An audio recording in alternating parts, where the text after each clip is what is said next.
Það nóvembermorgun í New Orleans árið 1960 og 6 ára stelpa situr í aftursæti bíls á leið í skólan.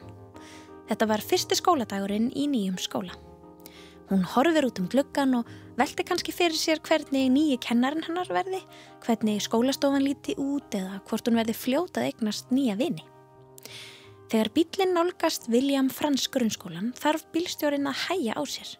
Því múgur og margmenni hefur stillt sér upp meðfram götunni. Þau hrópa og kalla. Ætli það sé kjötkveðjuhátíð í dag? Hverju þetta fólk að fagna? Hvað í gangi hérna? Hugsar Ruby Bridges og læðir lítilli hendi í hönd móður sinnar sem situr aftur í með henni. Bíllinn stöðvast og þar með hefst barátta hennar við fordóma og fullorðið fólk. Þetta sagan af Ruby Bridges, 6 ára hugrakri stelpu sem breytti heiminum. Hún varð fyrir fordómum þegar hún var fyrsta svarta barnið til að ganga í skóla sem hefði áður bara verið fyrir hvít börn. Orðið fordómar þýðir að dæma án þess að þekkja. Dregnar eru upp einfaldar myndir af hópum eða þjóðum, svokallaðar staðalmyndir. Fólk svo metið út frá þessum staðalmyndum sem oftast eru neikvæðar. Fullorðið fólk sem var svo blindað af eigin fordómum og hatri ætlaði að banna Ruby að mæta í skólan. En hún lét það ekki stoppa sig.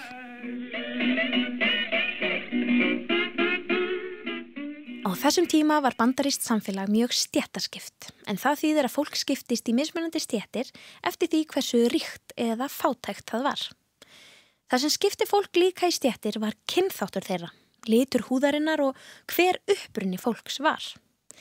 Samfélagið hafði fest í sessi ósanngjarna stéttaskiptingu, þar sem svartir fengu ekki sömu tækifæri og hvítir til að mennta sig, fá góða vinnu eða búa þar sem þeir vildu.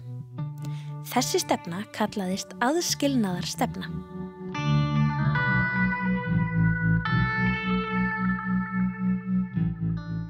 Aðskilnaðarstefnan komst á eftir að Bandaríkjamenn bönnuðu þrælahald. Þrælahaldið einkenndist mestmegnis af því að ríkt hvítt fólk lét fátækt svart fólk vinna fyrir sig án þess að borga þeim laun. Þegar þrælahald var bannað vildi hvíta fólkið finna leið til þess að halda svörtu fólki frá sínu daglega lífi, vegna þess að það hafði alist upp við að halda að svart fólk væri ekki jafn fínt eða gott fólk og það sjálft. Svona hugsun í dag kölluð kynþáttafordómar. Aðskilnaðarstefnan virkaði þannig að svörtu fólki var viljandi haldið frá hvítu fólki. Og sumstaðar, til dæmis í Suðurríkjunum þar sem þessi saga gerist, var það í lögum að svartir mættu ekki búa í sömu hverfum og hvítir, ganga í sömu skóla, versla í sömu búðum eða sitja í sömu strætóum. Samfélagið var svart-hvít.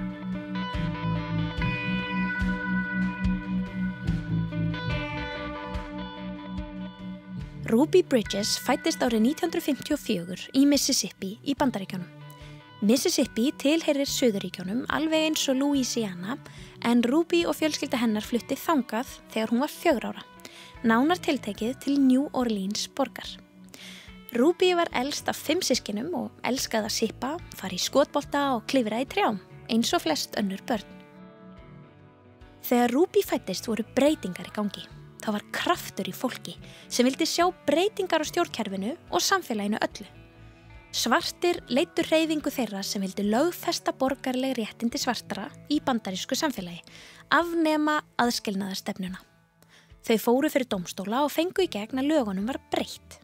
Það stangaðist á við stjórnarskrá landsins að leyfa ekki svörtum að ganga í sömu skóla og hvítir. Hvað stjórnarskrá? Stjórnarskrá eru æðstu lög landsins. Þau eru æðri lög hvers ríkis eða landshluta fyrir sig og eiga að skýra hverjir fara með valdið og tryggja réttindi fólks. Ever since it's been a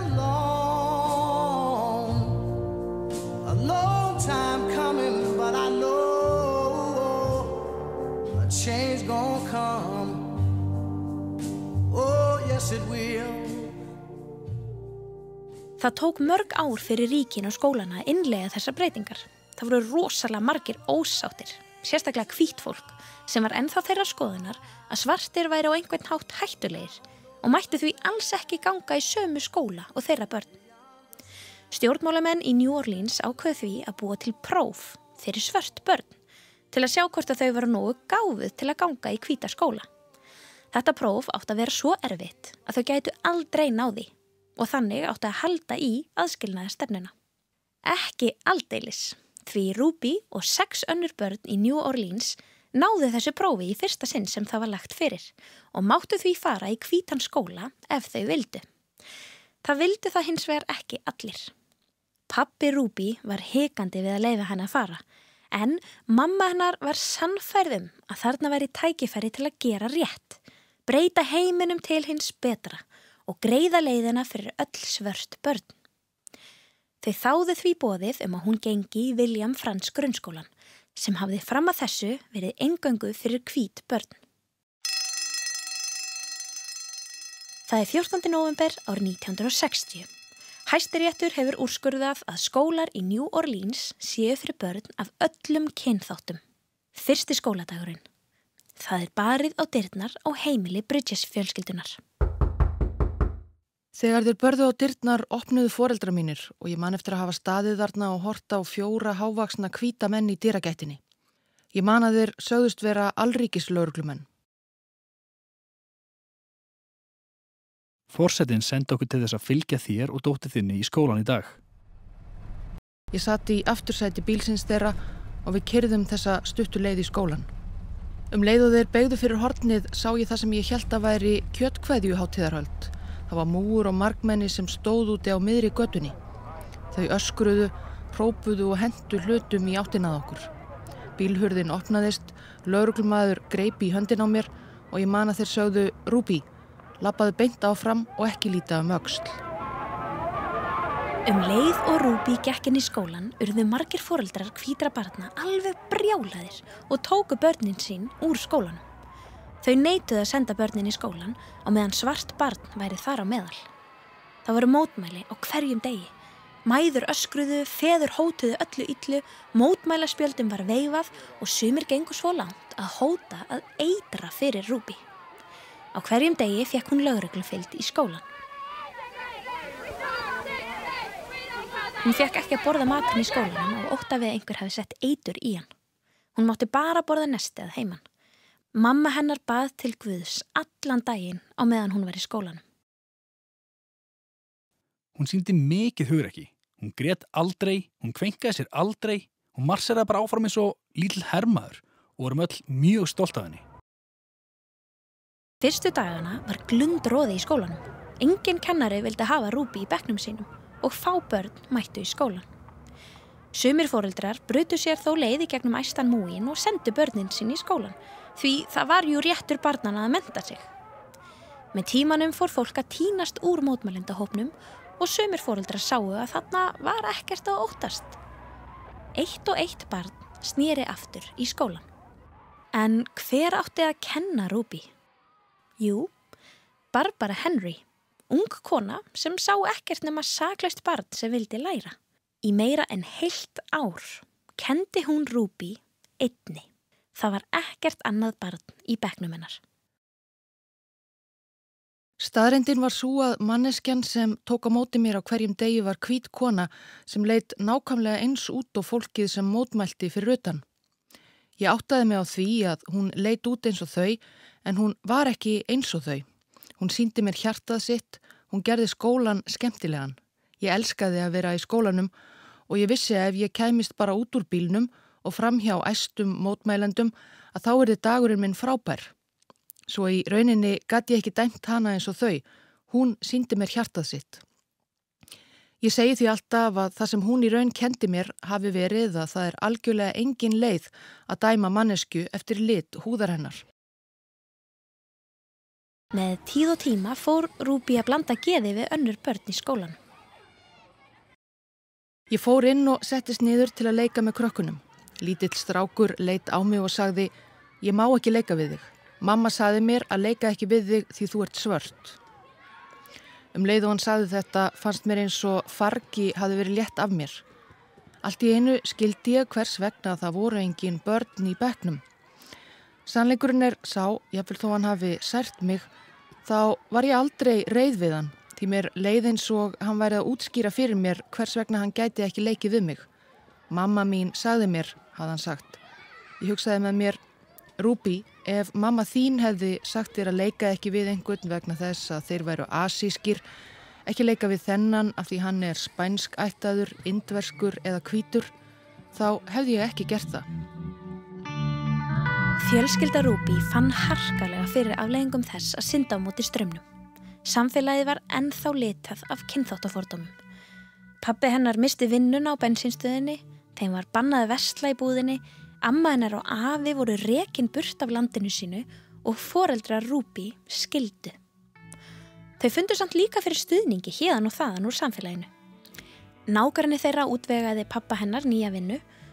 Bæjarbúar skiptust á að passa systkin hennar á meðan mamman fylgdi Ruby í skólan. Sumir gengu eftir bílnum til að passa enginn myndi ráðast á hana. Hún fékk líka send falleg föt til að klæðast í skólanum því fjölskylda hennar hafði ekki efni á svona fallegum skólabúningi. Ruby hélt áfram skólagöngunni og í dag heldur hún fyrirlestra, skrifar, gerir allt sem hún getur til að hjálpa öllum börnum að sækja skóla og vinna gegn kynþáttafordómum og hatri. Hún trúir því statt og stöðugt að allir eigi rétt á menntun, sama hvaðan þeir koma og hvernig húð þeirra á litin.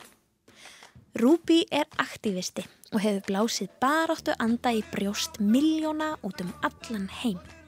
Hvað haldið þið að hún sé gömul í dag? Hún 66 ára, sem þýðir að hún gæti verið jafn gömul og amma þín eða afi.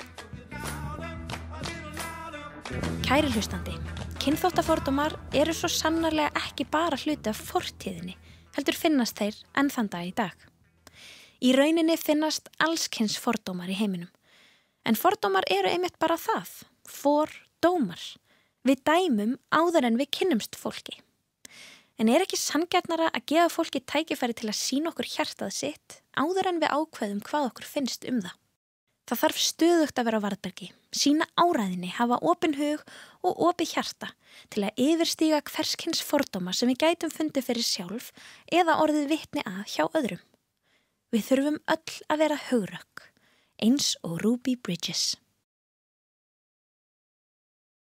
Our babies don't come into the world knowing anything about racism or disliking someone because of the color of their skin. It is learned behavior. And I believe that if it can be taught, it can be taught not to be that way. Kynþáttahattur fullorðins sjúkdómur og við þurfum að hætta að láta börnin okkar dreifa honum.